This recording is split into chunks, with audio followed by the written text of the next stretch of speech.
Здравствуйте! В студии Вестника Кавказа по-прежнему Гия Саралидзе, по-прежнему мы говорим о самом главном в мире футбола, и теперь переходим к российским делам, тем более, что состоялся 17-й тур чемпионата российской премьер-лиги, и есть о чем поговорить.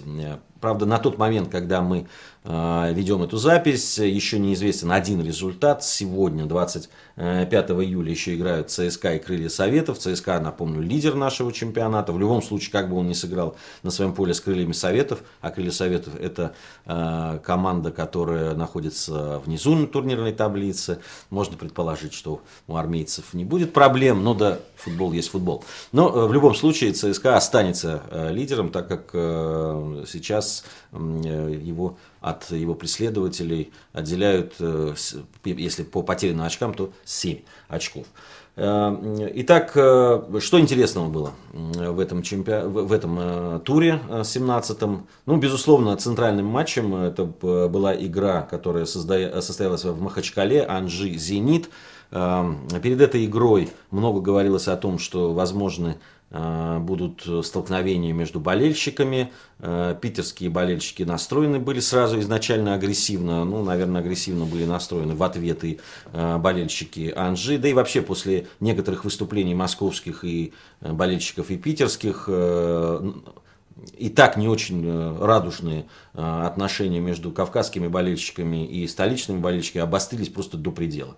Ну и, к сожалению, действительно, ожидания оказались и опасения оказались не напрасными. Были столкновения между болельщиками, были столкновения между болельщиками «Зенита» и ОМОНом. Разные приводятся мотивы на то. Но, честно говоря, уже надоело слушать от болельщиков «Зенита» вечное стенание по поводу того, что к ним везде плохо относятся. Но, не знаю, во всех регионах нашей большой страны, не только в Кавказском, но и в Сибири, и на Урале, и в Москве, и в Нижнем Новгороде, везде обижают бедных, несчастных питерских болельщиков.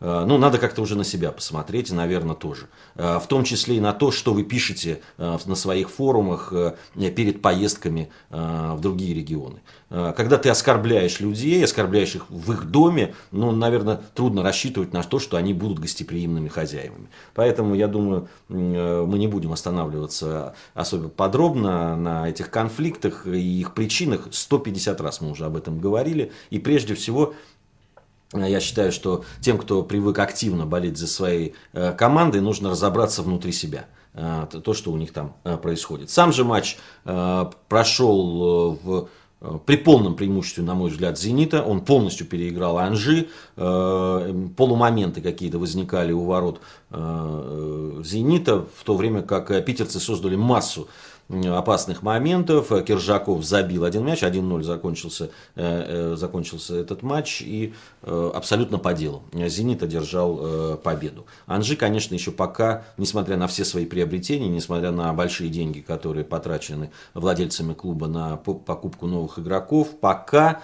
на мой взгляд, еще все-таки не показывает той игры, которая позволила бы ему быть на самых высоких местах в российской премьер-лиге. Все-таки и «Зенит», и «Динамо» сейчас, мы сейчас поговорим об его игре, и ЦСКА, и пожалуй, и «Локомотив», который в этом туре здорово сыграл, они выглядят, конечно, посильнее Анжи.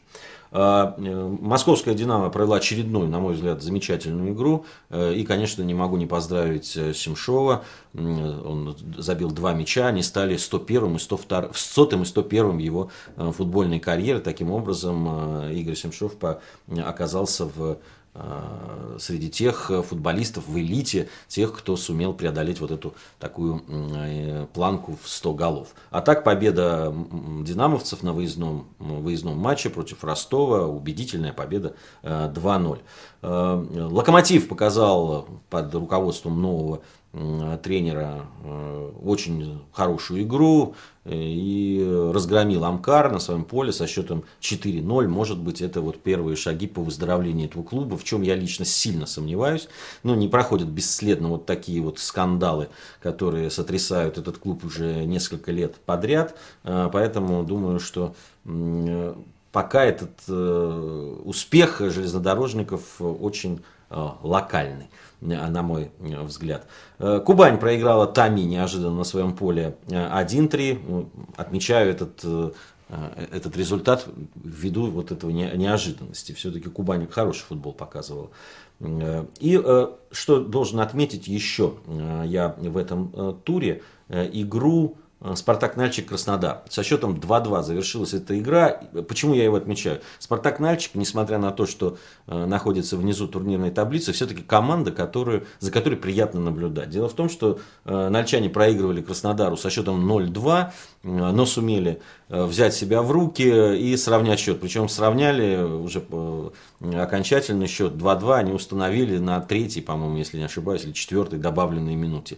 Ну, не может не подкупать вот такой настрой и такая самоотдача футболистов. Наверное, поэтому Спартак из Нальчика собирает довольно приличную аудиторию, несмотря на то, что это самый, напомню, низкобюджетный клуб в нашей премьер-лиге. Ну, вот такие основные итоги 17-го тура чемпионата России. Не обошлось опять без скандалов, к сожалению, но интересно, конечно, будет понаблюдать сегодняшний матч, где ЦСКА принимает Крылья Советов. В следующей нашей программе, которую мы позже запишем, мы обязательно поговорим о результате этого матча и о том, что было в нем интересного. Это был Гия Саралидзе на Вестнике Кавказа, где мы говорим о самом интересном в мире футбола.